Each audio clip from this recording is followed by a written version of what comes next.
नमस्कार। आज का नया टॉपिक स्टार्ट करेंगे। टॉपिक का नाम है आपका डेप्रिसिएशन यानी मूल्यह्रास।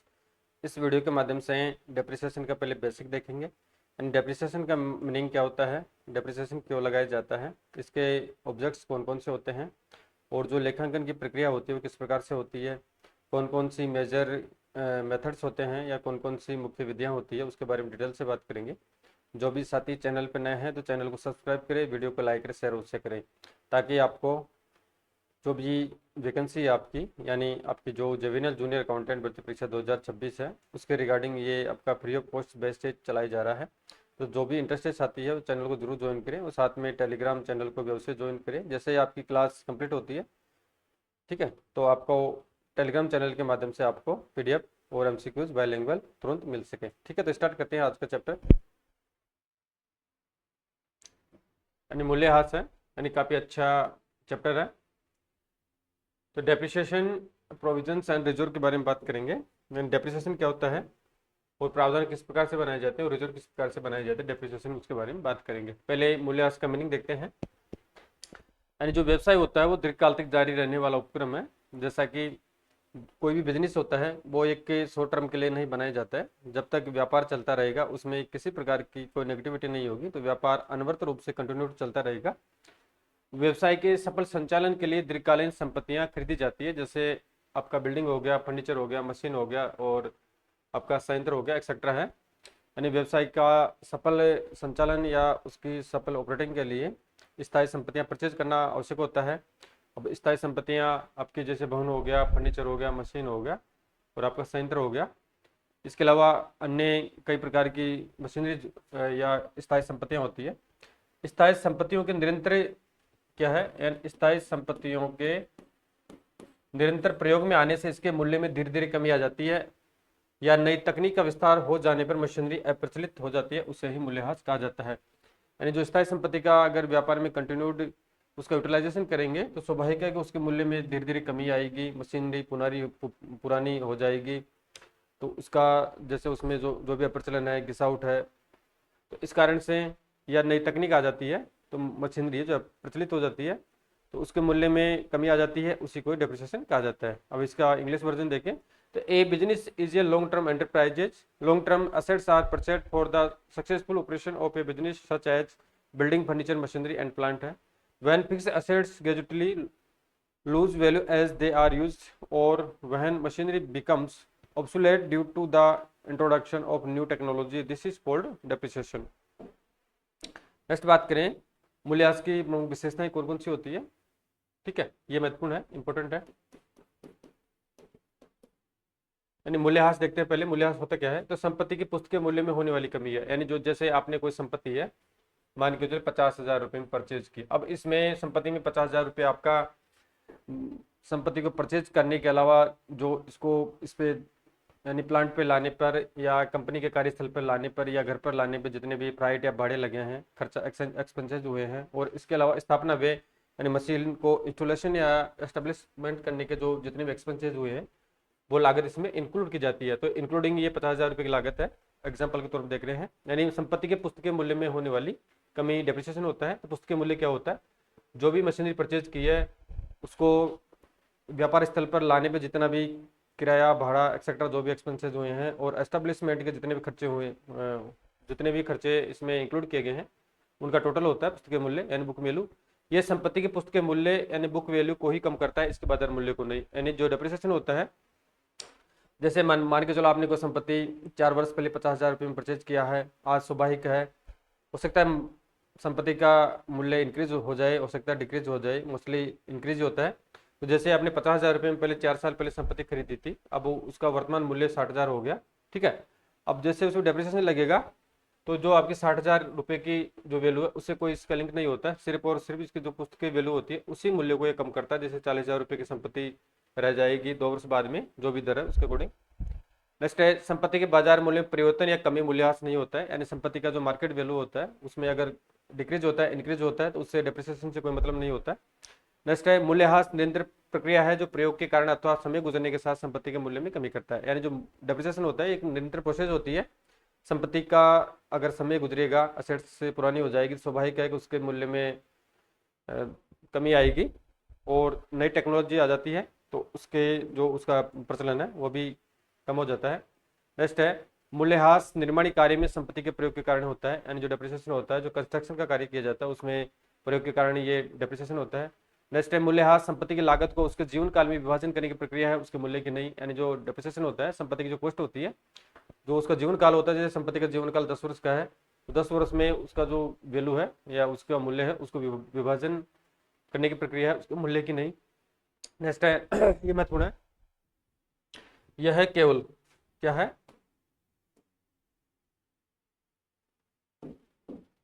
यानी यह केवल मूर्त स्थायी संपत्तियों के उपयोग में आने से उनके मूल्य में कमी के लिए प्रयुक्त किया जाता है।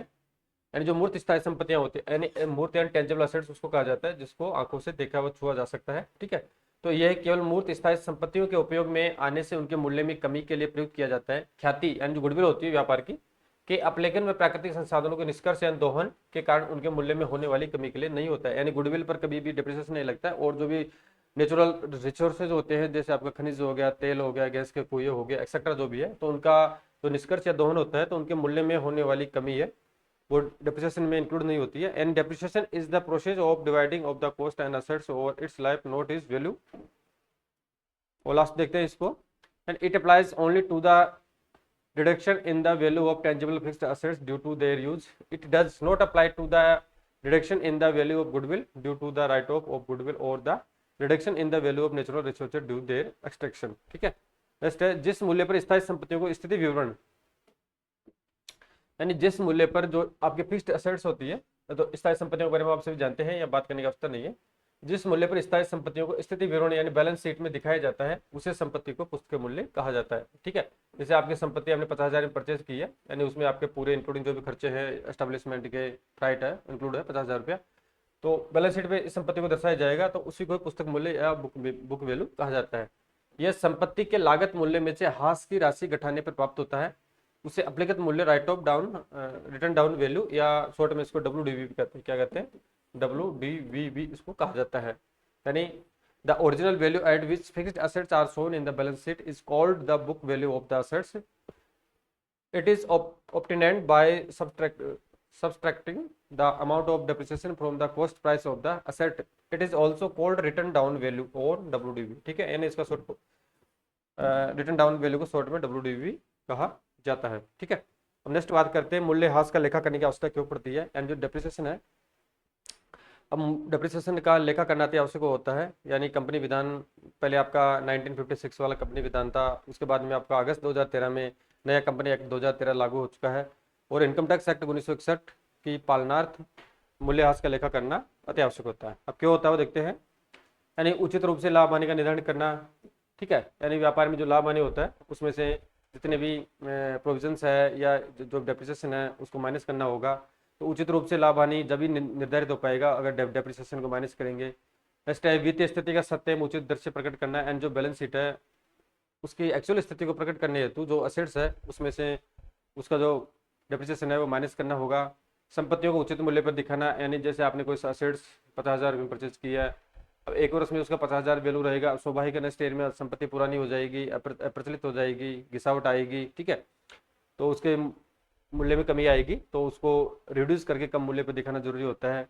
संपत्ति के प्रतिस्थापन हेतु यानी नई संपत्ति का प्रतिस्थापन करने हेतु एक फंड बनाया जाता है, तो उसके लिए डेप्रिसिएशन लगाना अनिवार्य होता है।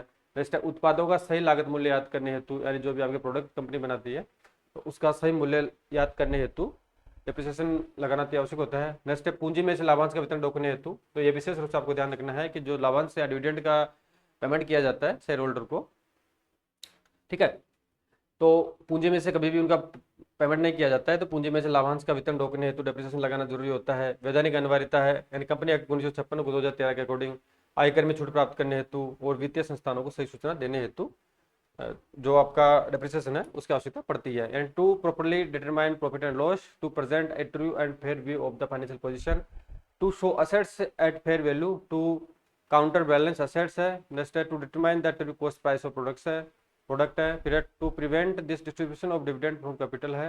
नेक्स्ट है ये स्टैट्यूटरी रिक्वायरमेंट है कंपनीज एक्ट 1956 एंड 2013 है। To obtain income tax exemption है। और लास्ट है to provide accurate information to financial institution है। ठीक है, मूल्यह्रास के कारण कौन कौन से हैं, मूल्यह्रास क्यों लगता है, रीजन कौन कौन कौन से बेसिक? एक तो है निरंतर प्रयोग, अगर संपत्ति का निरंतर प्रयोग करेंगे स्वाभाविक है कि संपत्ति के मूल्य में कमी आएगी, संपत्ति में गिरावट आएगी, इस कारण से डेप्रिसिएशन जरूरी होता है। समय की समाप्ति, यानी एक मशीनरी होता है उसका जो टाइम पीरियड होता है निश्चित होता है, 5 वर्ष 10 वर्ष 15 वर्ष वट जो भी हो। दुर्घटना, अगर व्यापार में किसी प्रकार के इंसेंट या कोई दुर्घटना हो जाती है तो संपत्ति को नुकसान पहुंचता है, तो इस कारण से मूल्यह्रास लगाना अनिवार्य होता है। आर्थिक एवं तकनीकी बदलाव में बदलाव, यानी आज का जो टाइम है, युग है, वो प्रतिस्पर्धा कॉम्पिटिशन वाला युग है। तो जिस मशीनरी में या जिस प्रोडक्ट में अगर अच्छी टेक्नोलॉजी होगी वही इस जमाने में टिक पाएगी। तो आर्थिक एवं तकनीकी वातावरण में बदलाव हेतु डेप्रिसिएशन जरूरी है। समय की संपत्ति की समाप्ति, यानी संपत्ति का कार्यकाल पूरा होने पर। व्यक्तिगत डिप्लेशन, यानी जो तेल आपके नेचुरल रिसोर्सेज होते हैं जिनमें अब इनका जो भंडार होता है वो लिमिटेड होता है, ठीक है, एक दिन इनका अंत होगा। जैसे आपका खनिज हो गया, मिनरल्स हो गया, आपके गैसेज हो गए, ठीक है। कंटिन्यूड यूज्ड है, एक्सप्रेशन ऑफ टाइम है, एक्सीडेंट है, change in the economic and technological environment है, यानी इंग्लिश वर्जन देखना है। एक्सप्रेशन ऑफ असेट्स है, डिप्लेशन है, इंडेक्सीकरण है। नेक्स्ट मूल्यह्रास एवं अप्रचलन क्या होता है देखते हैं। दो वर्ड देखे हैं इसमें, मूल्यह्रास डेप्रिसिएशन और अप्रचलन देखते हैं। एक तो आपको ऑब्सोलेंसेज है और एक डेप्रिसिएशन है। तो मूल्यह्रास को देखें तो डेप्रिसिएशन के बारे में बात करें तो the gradual decrease in the value of an assets due to wear and tear from continuous use, यानी संपत्ति के निरंतर प्रयोग से आई गिरावट के कारण मूल्य में धीरे धीरे कमी होना ही मूल्यह्रास कहलाता है। इसके अलावा अप्रचलन के बारे में बात करें, ऑब्सोलेंसेज के बारे में बात करें, the loss of previously in use machine due to the advent of improved machinery through new invention, यानी नवीन आविष्कारों के द्वारा उन्नत मशीनों के आगमन से अब तक प्रयोग में ली जा रही मशीन का उपयोगहीन होना, यानी नवीन आविष्कार हो जाता है तो पुरानी टेक्नोलॉजी में चेंज हो जाता है, इस कारण से नवीन मशीनरी है उसका एस्टेब्लिशमेंट कर दिया जाता है। हाथ लगाने की दृष्टि से संपत्तियों के वर्गीकरण के बारे में बात करते हैं। अब ये महत्वपूर्ण है, इसको चित्र देखना आप, यानी हाथ किन किन संपत्तियों पर हाथ लगाया जाता है और क्या पूरी स्थायी संपत्ति पर हाथ लगाया जाता है या नहीं लगाया जाता है। उनमें से ऐसी कौन सी असेट्स है जिस पर डेप्रिसिएशन नहीं लगाया जाता है, कौन सा एक्सप्रेशन या अपवाद है, उसके बारे में बात करेंगे। फर्स्टली बात करते हैं, यानी हाथ योग्य संपत्ति कौन कौन सी होती है। अब बात करते हैं इनका व्यापार में एक से अधिक लेखा अवधि तक उपयोग किया जाता है, यानी ऐसी स्थायी संपत्तियां जिनका उपयोग व्यापार में एक से अधिक लेखा अवधि तक किया जाता है, उन पर हर हालात में डेप्रिसिएशन लगता है। And these are used in business for more than one accounting period है। नेक्स्ट है, इनका उपयोग जीवन काल सीमित अवधि का होता है, यानी जो मशीनरी होती है स्थायी संपत्ति, जो इनका उपयोग जीवन काल सीमित अवधि का होता है, 1 वर्ष, यानी 1 वर्ष से ज्यादा होता है, 2 वर्ष 5 वर्ष 10 वर्ष 15 वर्ष जो भी है। It's usual life is of limited duration. Next बात करें, वस्तुओं एवं सेवाओं के उत्पादन एवं पूर्ति में प्रयोग करने, किराए पर देने अथवा प्रशासनिक कार्यों के लिए संस्था में रखा जाता है। एंड इट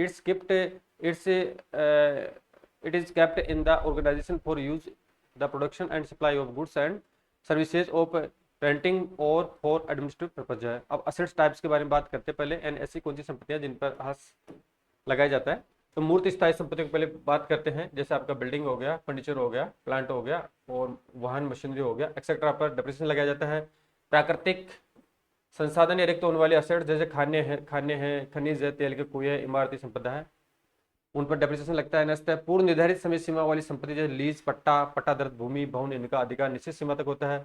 अमूर्त संपत्तियां, यानी ऐसी अमूर्त संपत्तियां इंटेंजिबल असेट्स, इनका भौतिक आकार नहीं होता है, यानी मूर्त संपत्तियां तो ऐसी संपत्ति को कहा जाता है जिनको आंखों से देखा और छुआ जा सकता है, और इंटेंजिबल असेट्स वे संपत्ति असेट्स होती है जिनका आकार या उनको आंखों से या उनको छुआ नहीं जा सकता है। वो कौन कौन सी होती है, जैसे पेटेंट हो गया, कॉपीराइट हो गया, ट्रेडमार्क हो गया, गुडविल लाइसेंस एक्सेट्रा हो गया, ठीक है। अब इनका इंग्लिश वर्जन देखिए, टेंजिबल असेट्स के बारे में building, furniture, plant, vehicle, machinery etcetera. Natural resources और non renewable assets, mines, minerals, oil wells and other construction assets है। नेक्स्ट है, assets with a predetermined time limit, lease hold land and buildings, these rights are limited to a fixed limit है। Intangible assets के बारे में बात करें, these do not have a physical form, patent, copyright, trademark, goodwill, license etcetera होते हैं, ठीक है। ये तो हाथ लगने वाले आपकी संपत्तियां हो गई। और इस साइड देखिए आपके राइट साइड में, तो हाथ न लगने योग्य कौन कौन सी संपत्तियां हैं उनको देखते हैं। यानी करंट असेट्स के बारे में बात करें, किसके बारे में बात करें, यानी करंट असेट्स। तो करंट असेट्स आपका जो इनका जीवन काल होता है तो 1 वर्ष तक होता है, एक अकाउंटिंग पीरियड तक इनका कार्यकाल होता है या जीवन काल होता है, यानी चल संपत्तियों का। तो इनका उपयोग अल्पकाल के लिए होता है, जो सामान्यतः 1 वर्ष तक होता है। अब कौन कौन सी होती है, जिसमें स्टॉक होगा, डेटर्स होगा, बिल्स रिसीवेबल हो गया, आपका कैश हो गया, एक्सेट्रा जो भी है, इन पर कभी डेप्रिसिएशन नहीं लगता है। And current assets these have a short term use period usually 1 year, जैसे स्टॉक है, डेटर्स है और बिल्स रिसीवेबल है। अब ये महत्वपूर्ण है, ये अपवाद है, इसके बारे में मैंने अभी बात की थी। यानी ऐसी स्थायी संपत्ति, यानी जो हास लगता है वो स्थायी संपत्तियों पर लगता है, अस्थायी संपत्तियों पर कभी भी या अचल संपत्तियों पर कभी हास या डेप्रिसिएशन नहीं लगता है। लेकिन स्थायी संपत्तियों में एक अपवाद है, भूमि पर कभी डेप्रिसिएशन नहीं लगता है। वो ये एक तरह से स्थायी एसेट्स होती है, और इसका जो जीवन काल होता है उपयोगी, वो जीवन काल इसका अनिश्चित होता है, यानी अनलिमिटेड होता है। जब तक जीवन रहेगा तब तक, यानी जब तक जीवन रहेगा, जनता पृथ्वी पर रहेगी, तब तक भूमि का अस्तित्व रहेगा। तो land, this is a permanent assets and its use and life span are limited. ठीक है, तो भूमि पर कभी भी डेप्रिसिएशन नहीं लगता है। अब यहाँ पे बात करते हैं अमूर्त संपत्ति, देखते हैं इंटेंजिबल असेट्स हैं। तो इंटेंजिबल असेट्स में आपका इनका भौतिक आकार नहीं होता है, जैसे patent, copyright, trademark, goodwill, license extra देख चुके हैं। नेक्स्ट बात करेंगे मूल्यह्रास का प्रावधान करने का आधार तत्व कौन कौन से हैं। ठीक है, यानी इनका बेस कौन सा है, उसके बारे में बात करते हैं। आधार तत्व कौन कौन से हैं। नेक्स्ट, फर्स्ट आपका संपत्ति की लागत क्या है, असेट्स कोर्स है। तो the the cost of an assets includes the purchase price plus freight, legal expenses, establishment expenses and other expenses include until the assets is put to use. यानी संपत्ति की लागत में उसके क्रय मूल्य में भाड़ा जोड़ा जाता है, कानूनी व्यय, स्थापना व्यय, संपत्ति के प्रयोग में आने तक के व्यय एक्सेट्रा को शामिल किया जाता है, जिसके बारे में पहले बात कर चुके हैं। ठीक है, संपत्ति के मूल्य में उसको खरीदने के अलावा जितने भी प्लांट पर लाने के एक्सपेंसेस, कानूनी व्यय और एस्टेब्लिशमेंट के जो खर्चे होते हैं संपत्ति की लागत में इंक्लूड किए जाते हैं, उनको ऐड किया जाता है। नेक्स्ट है अनुमानित जीवन काल है। यह वह अवधि है जिसमें संपत्ति को भली प्रकार से व्यवसाय में उपयोग किया जा सकता है। यह मीलों, किसमें, मीलों में, वर्षों में, महीनों में, दिनों, घंटों में हो सकता है, यानी इसका स्टैंडर्ड मानक है। एस्टिमेटेड लाइफ है, यानी the period of time during which the assets can be effectively used in business. This can be expressed in miles, years, months, days or hours. Next है एस्टिमेटेड रेजिडुअल वैल्यू है, यानी अनुमानित अवशिष्ट मूल्य के बारे में बात करें तो संपत्ति का उपयोग जीवन काल समाप्त हो जाने पर उसे बिक्री करने से जो मूल्य प्राप्त होता है। जैसे आपकी संपत्ति का कार्यकाल 5 वर्ष का है, ठीक है, अब उसका जीवन काल कंप्लीट हो जाता है, तो अब जो पुरानी संपत्ति है उसको स्क्रैप है, उसका जो भी स्क्रैप है, बचा हुआ पार्ट है, उसको बेच दिया जाएगा। बेचने पे जो मार्केट में जो वैल्यू प्राप्त होती है उसी को अवशिष्ट मूल्य कहा जाता है। यानी the value obtained from selling an assets after its useful life has expired. Next है इसका आधार तत्व के बारे में बात करें, प्रचलन की संभावना है एंड पॉसिबिलिटी ऑफ ऑब्सोलेंसेज है। इन जो नया आविष्कार हो जाता है, इंडिया नई टेक्नोलॉजी आ जाती है, तो स्वाभाविक है पुरानी संपत्ति है वो प्रचलित हो जाती है। नए नए आविष्कार हो जाने से पुरानी संपत्ति शीघ्र अप्रचलित हो जाती है। यानी possibility of obsolescence and old assets quickly become obsolete due to new inventions. Next है सेल ऑफ असेट्स है, संपत्ति का विस्तार करने हेतु। तो profit and loss is determined by subtracting the amount of depreciation on the day the assets is sold. यानी संपत्ति के उपयोग में वृद्धि करने के उद्देश्य से यदि उस पर कोई पूंजीगत व्यय किया जाता है तो मूल्यह्रास की राशि की गणना करते समय इससे बढ़ी हुई लागत को ध्यान में रखा जाता है। क्या है, यानी संपत्ति के उपयोग में वृद्धि करने के उद्देश्य से यदि उस पर कोई पूंजीगत व्यय किया जाता है, यानी संपत्ति का जीवन काल जैसे 5 वर्ष का है, अगर उसमें से उसको आगे और चलाना है तो उसमें कुछ मेंटेनेंस कार्य किए जाते हैं, पूंजीगत व्यय किए जाते हैं। ठीक है, तो पूंजीगत व्यय किया जाता है तो मूल्यह्रास की गणना करते समय जो बढ़ी हुई राशि है, जो एक्सपेंसेज किए गए उस राशि को इंक्लूड किया जाता है और उसी पर डेप्रिसिएशन लगाने का कार्य किया जाता है। नेक्स्ट है वैधानिक प्रावधान है, यानी स्टैट्यूटरी प्रोविजंस है, compliance with section 32 of the income tax act 1961 and companies act 2013 के अकॉर्डिंग जो वैधानिक प्रावधान है उनको पूरा करने हेतु डेप्रिसिएशन लगाया जाता है। नेक्स्ट है संपत्ति का विक्रय है, जिस दिन संपत्ति का विक्रय किया जाता है उस पर हास की राशि को घटाकर लाभ हानि याद किया जाता है। जिस दिन आप संपत्ति का विक्रय करेंगे उस पर जो भी डेप्रिसिएशन लगाया गया है उसको घटाकर जिस मूल्य पर पहले संपत्ति की लागत थी उसमें से उसका समायोजन किया जाता है कि प्रॉफिट हुआ है या लॉसेज हुआ है। सेल ऑफ असेट्स है, profit and loss determined by subtracting the amount of depreciation on the day the assets is sold. Next मूल्य से संबंधित महत्वपूर्ण प्रावधान कौन कौन से हैं, इंपॉर्टेंट प्रोविजंस रिगार्डिंग डेप्रिसिएशन है। अब आपका यहाँ पे अकाउंटिंग एंड लेखांकन प्रोसेस स्टार्ट हो जाता है। क्या हो जाता है, अकाउंटिंग, पहले बेसिक देख चुके हैं इसमें, यानी लेखांकन प्रक्रिया आपकी यहाँ से स्टार्ट होती है, ये आपको विशेष रूप से ध्यान रखनी है। और ऊपर वाली जो बेसिक देखा था उसमें से क्वेश्चन आने की पॉसिबिलिटी ना के बराबर रहती है, अगर आ भी जाता है तो हर स्टूडेंट इन क्वेश्चनों का रिप्लाई आसानी से दे सकता है। ठीक है, इनके प्रोविजंस देखते हैं। फर्स्ट है प्राप्त करने की तिथि दी हुई हो, इसमें तीन स्थिति आएगी आपकी। एक तो प्राप्त करने की तिथि दे रखी होगी, दूसरी प्राप्त करने की तिथि नहीं दे रखी होगी, और तीसरी रहेगी मूल्यह्रास की दर दी गई हो लेकिन प्रतिवर्ष वार्षिक जो भी है वो शब्द का प्रयोग नहीं किया गया है। तो ऐसी स्थिति आपके सामने आती है तीनों में से, यानी प्राप्त करने की तिथि दे रखी हो, प्राप्त करने की तिथि नहीं दी गई हो और मूल्यह्रास की दर दी गई हो लेकिन प्रतिवर्ष वार्षिक शब्द का प्रयोग नहीं किया गया है।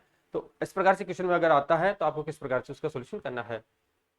If the date of equalization is specified, depreciation will be charged only for the period during which the assets is used in the business. For example, from 1 अप्रैल 2023, यानी मूल्यह्रास केवल उसी अवधि के लिए लगाया जाएगा जिस अवधि में संपत्ति का व्यापार में प्रयोग हुआ है। ठीक है, जैसे 1 अप्रैल 2023 देर की है, जो भी 1 वर्ष देर का, 1.5 वर्ष देर का, उसके अकॉर्डिंग आपको मूल्यह्रास की गणना करनी है। नेक्स्ट है प्राप्त करने की तिथि न दी गई हो, यहाँ पे तो प्राप्त करने की तिथि दे रखी है लेकिन यहाँ पे प्राप्त करने की तिथि न दी गई हो तो मूल्यह्रास संपूर्ण वर्ष का लगाया जाएगा। अगर एग्जाम में प्राप्त करने की तिथि नहीं दे रखी है तो आपको जो डेप्रिसिएशन लगाना है वो संपूर्ण वर्ष का लगाना है। If the date of acquisition is not specified, depreciation will be charge for the entire year, संपूर्ण ईयर के लिए लगाया जाएगा। नेक्स्ट सिचुएशन आपकी मूल्यह्रास की दर दी गई हो लेकिन प्रतिवर्ष या वार्षिक शब्द का प्रयोग नहीं किया गया हो, जैसे 15%, 20%, 10% एक्सेट्रा जो भी दर नहीं दी गई है, तो उस समय में आपको क्या करना है, तो ऐसी अवस्था में मूल्यह्रास संपूर्ण वर्ष भर के लिए निर्धारित दर से लगाया जाएगा। यानी जो अगर ऐसा सिचुएशन आती है तो संपूर्ण वर्ष के लिए निर्धारित दर से लगाया जाएगा। And if the rate of depreciation is specified but the term per annum और annual is not used, for example 15%, then depreciation will be charge at the prescribed rate for the year entire. ठीक है, इस प्रकार से आपको treatment करना होगा। अब इसमें देखते हैं मूल्यह्रास की लेखांकन की विधियां कौन कौन सी है, ये महत्वपूर्ण है। लेखांकन की विधियां यानी अकाउंटिंग मेथड देखते हैं। दो विधि से आपको मूल्यह्रास लगाना होगा, एक तो फर्स्ट विधि है और एक आपकी सेकंड विधि। तो फर्स्ट विधि देखते हैं, फर्स्ट मेथड है। तो मूल्यह्रास लेखांकन करने की दो विधियां प्रचलित है। पहली कौन सी है, इस विधि का प्रयोग उस समय किया जाता है जब पुस्तकों में मूल्यह्रास प्रावधान खाता नहीं खोला जाता है। ठीक है, अगर पुस्तकों में आपका मूल्यह्रास प्रावधान खाता नहीं खोला जाता है, अब देखिए मूल्यह्रास प्रावधान खाता यह होता है कि एक व्यापारी द्वारा एक निश्चित दर से राशि जो डेप्रिसिएशन के लिए लगाई जाती है उस राशि का एक तरह से प्रोविजन बना लिया जाता है, यानी प्रॉफिट में से वो राशि रोक ली जाती है और इन फ्यूचर में जब भी मशीनरी परचेज की जाएगी तो उस राशि का यूटिलाइज इस प्रोविजन अकाउंट से कर लिया जाता है। ठीक है, तो इसमें क्या बता रखा है, जब पुस्तकों में मूल्यह्रास खाता नहीं खोला जाता हो तो ऐसी स्थिति में क्या करना होगा, हास की राशि में से हास खाते को डेबिट तथा संबंधित संपत्ति के खाते को क्रेडिट करते हैं। हास खाते को अन्य नाममात्र या अवास्तविक खातों की तरह लाभानी खाते में ट्रांसफर कर बंद कर देते हैं। स्थिति विवरण यानी बैलेंस शीट में संबंधित स्थायी संपत्ति को लागत मूल्य पुस्तक मूल्य में से मूल्यह्रास को घटाकर संपत्ति पक्ष में दर्शाया जाता है। अब इसमें प्रविष्टियां किस प्रकार से होगी, हास की राशि का लेखांकन करने के लिए एंट्री हो जाएगी, depreciation account debit assets account हो जाएगा, पर्टिकुलर असेट्स का नाम आ जाएगा। सेकंड एंट्री होगी, लेखा अवधि के अंत में हास खाते का ट्रांसफर करेंगे। तो लेखा अवधि का जैसे आपके अकाउंट्स क्लोज हो जाते हैं, अकाउंट्स बंद होने पर जो ट्रांसफर एंट्री की जाती है हस्तांतरण एंट्री, वो हो जाएगा, P&L अकाउंट डेबिट कर देंगे, टू डेप्रिसिएशन अकाउंट कर देंगे, and profit and loss account में ये डेबिट साइड में ये मद डेप्रिसिएशन वाली आ जाएगी। ठीक है, तो फर्स्ट विधि हो गई आपका प्रोविजन अकाउंट ओपन नहीं किया जाता। ठीक है, नेक्स्ट द्वितीय विधि में देखते हैं, सेकंड मेथड है, जब पुस्तकों में मूल्यह्रास प्रावधान खाता खोला जाता है, वार्षिक हास की राशि से मूल्यह्रास प्रावधान खाते को क्रेडिट करते हैं। स्थिति विवरण यानी बैलेंस शीट में संपत्ति खाता पूरे मूल्य पर संपत्ति पक्ष में तथा मूल्यह्रास प्रावधान खाता दायित्व पक्ष में दर्शाया जाता है। प्रविष्टियां इस प्रकार से होगी। नेक्स्ट है, अगर क्या कर रहा है, मूल्यह्रास प्रावधान खाता ओपन करेंगे तो वर्ष के अंत में हास का प्रावधान करेंगे तो एंट्री हो जाएगी, depreciation account debit to provision for depreciation account है, to provision for depreciation account open कर देंगे और मूल्यह्रास खाते को बंद करेंगे वर्ष के अंत में तो इसको profit and loss account transfer कर देंगे, तो profit and loss account debit to depreciation account हो जाएगा। ठीक है, डेप्रिसिएशन अकाउंट को P&L अकाउंट ट्रांसफर कर देंगे, डेबिट साइड में ये मत आ जाएगी प्रॉफिट एंड लॉस अकाउंट में। नेक्स्ट बात करें तो इस विधि में हास के कारण संपत्ति खाता प्रभावित नहीं होता है, यानी जो सेकंड वाली विधि है आपकी, यानी अगर जो डेप्रिसिएशन प्रोविजन अकाउंट ओपन रखा जाता है तो सेकंड वाली विधि में संपत्ति खाता प्रभावित नहीं होता है डेप्रिसिएशन के लिए। इसे खाता बही में सीधे मूल जो लागत है यानी मूल लागत पर इसको दिखाया जाएगा तब जब तक इसे बेचने दिया गया हो, क्योंकि यहाँ पे डेप्रिसिएशन लगाया जा रहा है लेकिन डेप्रिसिएशन प्रोविजन अकाउंट ओपन किया गया है तो जो जितना डेप्रिसिएशन लगाया गया है उसके लिए राशि का प्रावधान किया जा रहा है।